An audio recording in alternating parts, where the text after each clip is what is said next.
नमस्कार, आप देख रहे हैं टोटल टीवी। आपके साथ मैं हूं सौरभ जौहरी। छठे चरण का मतदान लगातार जारी है। सुबह 7 बजे से मतदाता अपने मताधिकार का इस्तेमाल कर रहे हैं, प्रयोग कर रहे हैं। और इस बीच दिल्ली पुलिस कमिश्नर ने संवेदनशील इलाकों का जायजा लिया है। ज्वाइंट सीपी रविंद्र यादव और डीसीपी जॉय टिर्की ने जायजा लिया। उत्तर पूर्वी जिले में एडिशनल सीपी सागर सिंह कलसी भी मौजूद रहे। दंगा पीड़ित इलाकों में पुलिस अधिकारियों ने फ्लैग मार्च निकाला। संवेदनशील इलाकों में पैरामिलिट्री फोर्स के जवानों को तैनात किया गया है, तो चप्पे चप्पे पर सुरक्षा बलों की नजर। पूरी तरह से सुरक्षाकर्मी मुस्तैद हैं शांतिपूर्ण मतदान कराने के लिए, पीसफुल वोटिंग के लिए। अलग अलग इलाकों का जायजा लिया जा रहा है, फ्लैग मार्च निकाला जा रहा है।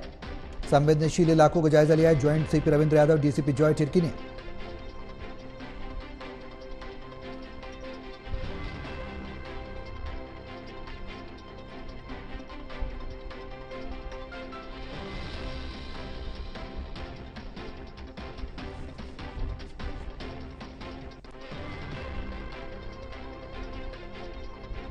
तो उत्तर पूर्वी जिले में एडिशनल सीपी सागर सिंह कलसी भी मौजूद रहे। दंगा पीड़ित इलाकों में पुलिस अधिकारी ने फ्लैग मार्च निकाला है। टोटल न्यूज के संवाददाता जितेंद्र शर्मा हमारे साथ फोन लाइन पर ज्यादा जानकारी के लिए सीधे उनका रुख करेंगे। जितेंद्र, सुरक्षा व्यवस्था को पूरी तरह से पुख्ता किया गया है। सीपी, डीसीपी और एडिशनल सीपी भी मौके पर मौजूद है। क्या कुछ जानकारी है? लोकसभा चुनाव के लिए मतदान हो रहे हैं, जिसके चलते दिल्ली पुलिस भी सुरक्षा को पुख्ता करने के लिए दिल्ली पुलिस कमिश्नर खुद दिल्ली के हर जिले में जा जाकर जायजा ले रहे हैं। अगर दंगा पीड़ित इलाके की बात की जाए, संवेदनशील इलाके की बात की जाए, तो वहां पर पुलिस फोर्स की तैनाती ज्यादा बढ़ाई गई। जैसा कि कल भी हमने डीसीपी से बात की थी, इलेक्शन डीसीपी से संजय कुमार से, उन्होंने साफ तौर पर यह कहना था कि जहां पर भी संवेदनशील इलाके हैं वहां पर पुलिस की मौजूदगी ज्यादा बढ़ाई जाएगी, वहां पर पुलिस की टुकड़ियां लगाई जाएंगी और 51 कंपनियां जो है वो लगाई गई है पैरामिलिट्री फोर्स की। इसी के साथ साथ होमगार्डों को भी बाहर से बुलाया गया है। कई राज्य ऐसे हैं जहां से होमगार्डों को बुलाया गया है और 33,000 पुलिसकर्मी जो है वो इलेक्शन में लगाए गए हैं। तो फिलहाल कह सकते हैं कि उत्तर पूर्वी जिला जो है दंगा पीड़ित इलाका जहां पर था, वहां पर खुद उत्तर पूर्वी जिले के डीसीपी जॉय टिर्की की बात करें या additional special CP Ravindra Yadav की बात करें या फिर कमिश्नर की बात करें, तो सभी जो है वो पैदल मार्च निकालते हुए दिखाई दिए और इलाके का जायजा लिया, ताकि जो चुनाव मतदान जो हो रहे हैं वो आसानी से संपन्न हो सके।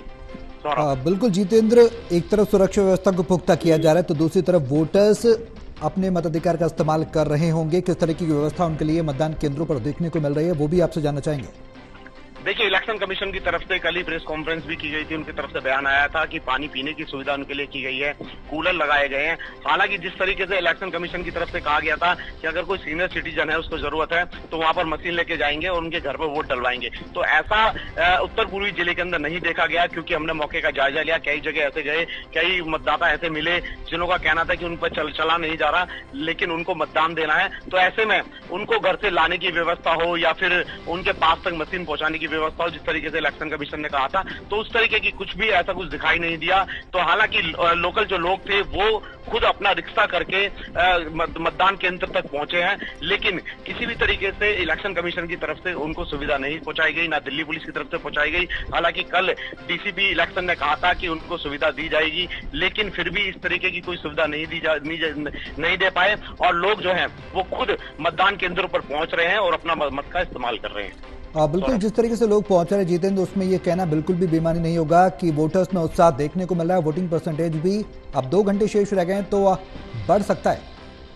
बिल्कुल, देखिए, सुबह की अगर बात की जाए तो मतदान केंद्रों पर भारी संख्या में लोग उमड़ गए थे, लेकिन अगर अभी की बात की जाए तो अब जो है भीड़ जो है वो काफी कम हो चुकी है, क्योंकि लोगों ने अपना मत का इस्तेमाल कर लिया है। 6 बजे तक वोटिंग होनी है, तो ऐसे में अब 2 घंटे बाकी रह गए हैं, तो लोग जो है वो अब इस समय भी निकल रहे हैं, क्योंकि भीड़ कम है। तो ऐसे में लोग आसानी से वोट डाल रहे हैं और अपने घर जा रहे हैं। तो फिलहाल कह सकते हैं कि सुरक्षा व्यवस्था जो है वो दिल्ली पुलिस की तरफ से जनता के लिए पुख्ता की गई थी और आसानी से जो है मतदान केंद्रों पर आसानी से मत डाल सके लोग। इसके लिए पुलिस ने सुरक्षा के पुख्ता इंतजाम किए थे, जिसके चलते दिल्ली पुलिस कमिश्नर खुद सड़कों पर उतरे, पोलिंग बूथों तक पहुंचे और डीसीपी की बात करें या ज्वाइंट सीपी की बात करें, स्पेशल सीपी की बात करें, तमाम अधिकारी खुद इस समय सड़कों पर घूम रहे हैं, उत्तर पूर्वी जिले के अंदर घूम रहे हैं। बहुत शुक्रिया जितेंद्र, तमाम जानकारी साझा करने के लिए। नजर आप बनाए रहे हैं, पल पल की अपडेट हम आपसे लेते रहेंगे। फिलहाल बहुत शुक्रिया।